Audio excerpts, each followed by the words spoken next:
Bwe nyogera maaso n'okubanga mutugoberera nze waso Emmanuel Nsubira muli bulungi obulamu buli butya malamusizaako mwenna ne mbatumirako muli mutya gye muli. Tutambula ne Biva Organic Access Building ku Lubaga Road. Dr. Omusawo Mukugu ajja kujjanjaba bene bikuluma ngeno omukubira essimu enamba y'essimu ya Dr. ebeera wansi awo 0752 omukubira omugambe nti yama yaŋŋambye tojjanjabye osula ndejja ajja kuba ensonga gitegeera bulungi nnyo. Olunaku lwa leero ne very special way zile ennaku z'omwezi 21 omwezi ogw'E11 omwaka 2021 olunaku balira ku celebratinga omukyala eyafuuka gavumenti ku lulwe maama w'eggwanga omukyala amanyikiddwa nga Sofia Namutebi abangi agwemanyinga Mama Fina. Akabaga ak'ekitiibwa ebimu ku bifaananyi byolaba bitingana if possible n'obu video oba bulabyeko. Akabaga kabadde mu makage kale nkyogedde bubi. Akabaga kabadde ku First Hotel eno hotel ya Mama Fina gyali mu kuzimba ku kitundu ekimanyikiddwa nga Matuga. Wali mu kito waggulu ng'ogenda gy'asuulira ddala eyo kuba asulawo Matuga ng'oyambise mu kito bw'oti eyo ng'ogenda mu Lufula side ziyo kati so gye yateeka hotel gaggadde emanyikiddwa nga First Hotel. Mikwano gye bawalabe omwami n'abasigadde abantu babadde bayitirivu nnyo gye bamusurprising day ne birthday gy'ateeka gino bamukutte off guard kubanga n'emmotoka gyaggiddemu ebadde ya kala ya bbulu nga si ekiraga nti oli yamukutte off guard. Kiti okukwata off guard okusanga tobitegedde oli n'akusena wakujja wakujje n'akuddusa n'akuteeka wakwetaaga kati ono bageze na positioning awulu nnyo ogenda okumaliza ng'agudde mu line y'abannamawulire abangi ennyo abadde bazze ne basobola okubanga ensonga bazikwasaganya era ne baselebratinga naye. Ndabyeko ku bifaananyi bye biyitingana eyo ye mu mmotoka bagimugabidde emmotoka ekika kya sikimanyi naye efaana zino ziravu 4 newankubadde siravu 4 but eri mu size ezo ziravu 4 Forester but gye bamuwadde emmotoka kirabo kye bamugabidde era n'asala keeki n'asobola okubanga enjoying emyaka gye tetumanyi myaka mituufu gy'alina but alina okubanga ali mu makkati g'emyaka 5 n'enkaaga alina okubanga ye range mwatambulira okusinziira omulaba ng'akyali mutamanya akyalinamuko. So ye mukyalo oyo Mama Fina era tunaffe wano ku Trust Media Uganda ne ku Waso YouTube channel tu celebratinga naawe olunaku lwo olunyuvu. Omukyalo ono lwaki abantu bavudde okumuselebratinga nti kimugwanira era kimusaanira nabagambako nti singa byali byakubeera nti ba immortals singa bali gye bali Mama Fina deserves to be an immortal. Bagamba ye mukyala eyandisaanye okubeerawo for centuries and decades kwa generations ezinjalo nezimulabako oba kitegedde fe ababadde ab'omulembe Omutebi n'Omuseveni we have been lucky tumulabye kasoba ng'obaddewo ku wakati w'omwaka 12 n'olwaleero you're very lucky nti osobola okumu-exercisingako n'omulaba y'omu ku bantu abatono be bayita ba 1 in a million mu zi century mu bya you know abalwawo okulabika babeta bakimu n'omu abantu balinga mu Mafina tebaliwo wano oba kitegeera tebaliwo wano osanga omu yali omu mu ggwanga nti omuntu ayimirira n'akuba omulanga n'agamba nsaba bannayuganda munyambe nsaba gavumenti ennyambe n'awunzika ng'akugamba nsaba Mama Fina nnyambe. Okay, mbadde nkyageza okunyonyola Mama Fina yani nti nekugamba nti omuntu akeera ku makya n'akubira gavumenti omulanga na gavumenti munyambe munkolere kino n'awunzika ng'ayise gavumenti n'ayita ne bannayuganda n'amaliza ng'ayise Mama Fina ng'omuntu okitegedde nti she became an entity, she became a company, yafuuka government ku lulwe ng'omuntu oba kitegedde nti kati yoyo ye muntu gwe twogerako.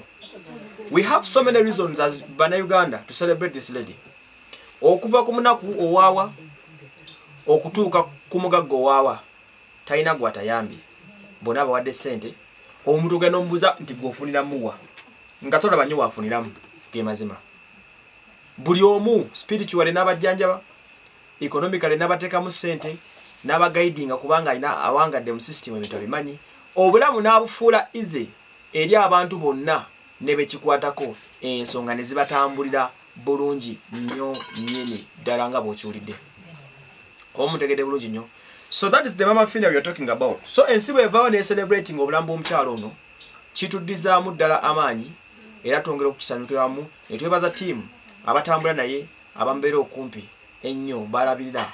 We say that you guys are so lucky to have Mama Fina by your side. Nti buli chiso abanyito oli family Mama Fina, obodi mukono Mama Fina nnyo, obo mulaba so kumulaba every day. You're so blessed. Mulinga balaba ku Katonda buli olukedde. Owekitegera sa munasonye chi comparing us that. But yomu ku bantu bolabako esubi ne lidda mbulamu bo in just mu kasera mpawe kagwa. Obulamu ne bukyukirawo. Mere fact omutuuseeko. Ye nakuota bulosi nti banne munonyeze Emmanuel. Obulamu bukyukirawo. Nga yakene nakulotako bulosi nti banne munonyeze mundetere wano. Because you expect so many things from her. Nebisigalidde ngebyo. So nolecho we are celebrating abatamumanyi nnyo okwongera okumuku explainingira mukyalo no by nzenganze sijja kwogera besitamanyi myaka gye bajja kunywako byemmanyiko byenkuze empulira nti yatandikira Mundeeba gye lyatandikira erinnya Mama Fina Mundeeba nga janjaba abantu abenjawulo najja nga akola najja nga buildinga capacity mu bantu najja nga building erinnya najja nga afuko benjawulo then abamulya nti webulenga yasenga Mundeeba nadde ebulenga omusawo Ben Gulu we yafa Mama Fina took over ekifo kya Ben Gulu kubanga yatola leadership ey'obusawo alwanye kisoboka kyonna to make sure nti atereza obusawo Obuganda ne government ayiteri okubanga buli bogera ku musawo olowooza ku kusaddakibwa buli bogera ku musawo Omuganda olowooza ku kufa n'ebisigadde yomu kwa fight okubanga mentality nekyuka nesobola kubanga tufunamu ekintu ekirala Mama Fina kutogerako twogera ku mukyala asobodde okubanga azimba media industry eno na promoting abayimbi not so mukuba funding music industry tambula na sente abatunga Mama Fina we need them by our side tubetaaga nnyo n'okusinga kyolowooza nti music industry yimiriddewo nnyo nga bw'okiwulira ku lulwe ebintu bitambudde because of her. Are we together? So nolwekyo this is the lady we are talking about. Aba music industry bamulojja bibi ne twogera ku banaku n'abaavu bamulojja lulwe kubanga naye ekintu akibakoledde n'abateeka position wabetaaga buli omu n'asobola okufuna obulamu obulungi. Sina omwana mulago mmanyi sina banaye bemmanyi Fina yekka gwe mpulya bogerako ebyo ebya marriage ze n'obufumbo bwe terujja kubigenda mu details biwanvuko ebyo byo naye nga tata Fina abaddeyo omugenzi Major n'ababadde bazababirawo of course muntu nga gwe yeetaaga obulamu bwe batyo family etambula bamutambula then ekirala political wise aina political influence y'omu ku bakyala basobola okwogera about NRM mu public ensi nemuwuliriza nti NRM abantu bagikyawa believe me or not naye y'omu ku abatonna bakyasigaza capacity esobola okuyimirira public n'atyogera ku NRM ensi nemutegeera. She's a good supporter of President Yoweri Kaguta Museveni. She has been a campaigner okuva 2021 2016 2011 emyaka gyonna gizo tuhabeerawo nga tulonda oba mulonda abadde nga ayimirirawo na kubira government no campaign y'omu ku abali presenting ekifaananyi kya government in public n'okiraba okitegedde abakyasigaza nga basobola okusiiga erinnya na Museveni akazigo ensi nesigala ng'ekyaliwuliriza for some good time. Mama Fina it has been her work. So mobilize amulungi mu NRM politically. So kitegeeza atumamidde mu byobufuzi atumamidde mu byenkulaakulana atumamidde mu byo social life mu byo ebyokulambika okulambika public mwe tuva okulambika wambi nyonyo ne budungi nnyo alambika that kind of life. So ye muntu gwe discussingako bolengo ku discussing ku Mama Fina it's a long story tosobola kumumalayo. So nolwekyo we wish a happy birthday n'okusobola kubanga tumukwasaganya obulamu butambuleze wa Emmanuel tambule ne Bivo Organic nga butyo happy birthday celebrating obulamu tukusabira okama kukume abalijja maaso bali kusuwa kubanga munnange toli imoto singo ali imoto wandi badde emyaka n'emyaka generation nekulabako